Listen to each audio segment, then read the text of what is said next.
Luyo sa panganon, may puloy anan ko. Luyo sa panganon, ang ipangandoy ko. Makita ko siya, ang manluluwas ko. Luyo sa panganon, unya.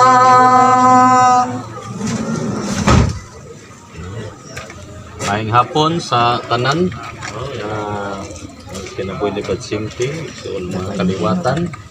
Mani nga sidi pa na to itugyan ang patayng lawas libat simti diya sa Lubnganan. Mamino to sa pulong sa Ginoo, katapusan niya mensahe sa Ginoo, igsulat ni Santos Pablo. Ngayon diri sa unang Tesalonica, Kapitulo 4, versikulo 13, hangtod sa 18. Mga igsuon, buot kami nga masayod kamo sa kamatuoran, may tungod ito nga matay na, aron dili kamo maguol, sama sa mga tao nga walay paglaom. Kita nagtuo nga si Jesus namatay ug nabanhaw, busa tungod kang Jesus banhawon ug dadon sa Dios uban kaniya katong nangamatay nga nagtuo kang Jesus. Ang pagtulod-an sa Ginoo nga gitudlo namo kaninyo mao kini, kita nga buhi pa inigbalik sa Ginoo, dili mag-una niadtong nangamatay na. Unya mabati ang singgit sa pagmando o ang tingog sa arkanghel, ingon man ang lanog sa trumpeta sa Dios, o mukonsad ang Ginoo gikan sa langit. Mao nang mabanhaw katong nangamatay nga nagtuo kang Kristo. Unya kita nga buhi pa niadtong adlaw, bayawon uban kanila didto sa mga panganod aron pagsugat sa Ginoo. O kita unya uban na kanunay sa Ginoo, busa pagdasigay kamo tungod niining paglaoma, no? Mani sa akong pagpamastor, daghan na kaayong mga patay nga akong gikumital sa minteryo, no? Dili lang diri sa tuburan, abis apan bisan sa ubang mga lungsod nga i-request ko nga may mokumital sa namatay. Ako na obserbaran nga basta ang patay moabot na sa minteryo, mo kusog ang hilak sa pagtungod, no? Or mga igsuon or mga kaliwatan, no? Hapit na lang dili na buhian ng lungod nga maggapos nga maghilak, no? Dili sa gusto nga isod ang lungon diya sa pansyon, no? Oni nga ngano ka, no, nga mura mag samot nga tong kagulanan igabot na sa minteryo.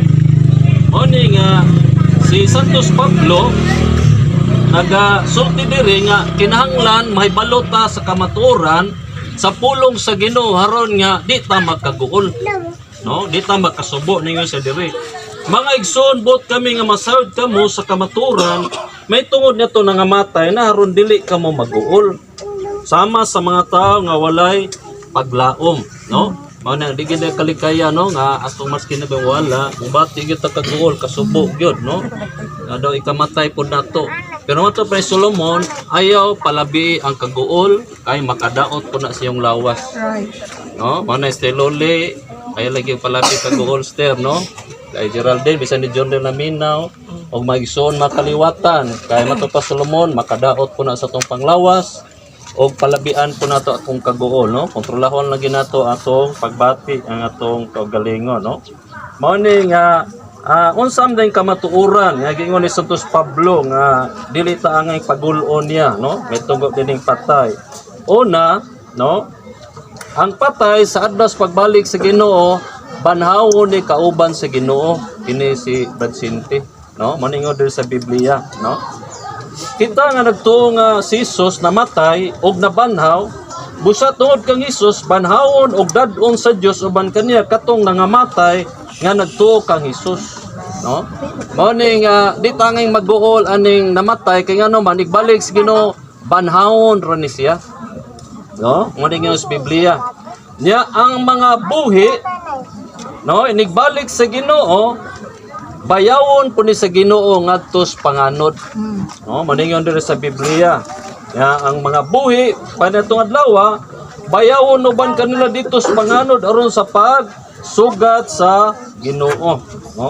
Mao ni nga yung sa Pablo ayaw mo kagol kay numan kanang makita ra nato gyapon kining namatay nga naguna nato, no? Inigbalik sa Ginoo, no? Makita ra gyapon ninyo si Brad Sinti pagbalik kay Loli, no? Geraldine John Relo makaliwatan kay ngano man naay pagkabanhaw, no? Nya kita ang mga buhi pon maabtan tas Ginoo bayawon ta atos panganod kauban sa Ginoo nya after gyapon makita pagbalik si Brad Sinti. Mao ni ingon diri ni Santos Pablo ay mo kaguol kay magkita gyapon namang reunion ba, no? Nga magkita gyapon tanan dito gisay mauna dinis kalibutan, no? Mao ni nga ingon diri ang pulong sa Ginoo nga imo kaguol padayon na Ginoo sa pagsalig ni Ginoong Hesukristo. Amen. Kay kung padayon na kita sa atong pagsalig ni Ginoong Hesukristo, padayon ta pagpangalagan ni Ginoong Hesukristo sa atong buhi padayon sa kalibutan, nakuhaon na po ta sa Ginoo, magkita gyapon ta dito sa gingarian sa Ginoo. Dili magbuwag, no? Apan kung dili mo padayon sa pagsalig sa Ginoo, di mo padayon sa pagpangalagad sa Ginoo, magbulag yun nadto sa ikaduhang kinabuhi, no? Kadura mo gipadulngan sa tao, langit ug impierno. Mao ni nga kanis Sinti, siguro magini siya to sa gingharian sa Ginoo kaysa buhi pa siya, iya giganap yung kaugalingon, yes makipagrelasyon sa Ginoo pagpangalagad sa Ginoo. Mao sab sa kong pagdasig ni Steloli, no? Steloli, no? Ani nga aylog kaguol kay makita ra gyapon mo ni Sinti, no? Ni Geraldine maigsuon og mga kaliwatan ni Sinti, no? O kanang padayon na lang gid yung relasyon sa Ginoo, no? Pila ka gabi nga bilar dito, kadungog muswali, nga importante nga natay Kristus kinabuhi, dili relihiyon, no? Kay relihiyon di na makaluwas. Importante natay Kristus kinabuhi, no? To relasyon sa Ginoo timintinahon, yalagaran niyo sa Kristo. Kay ngano man magkita ra gyapon tatanan ngadto sa gingaran sa Ginoo.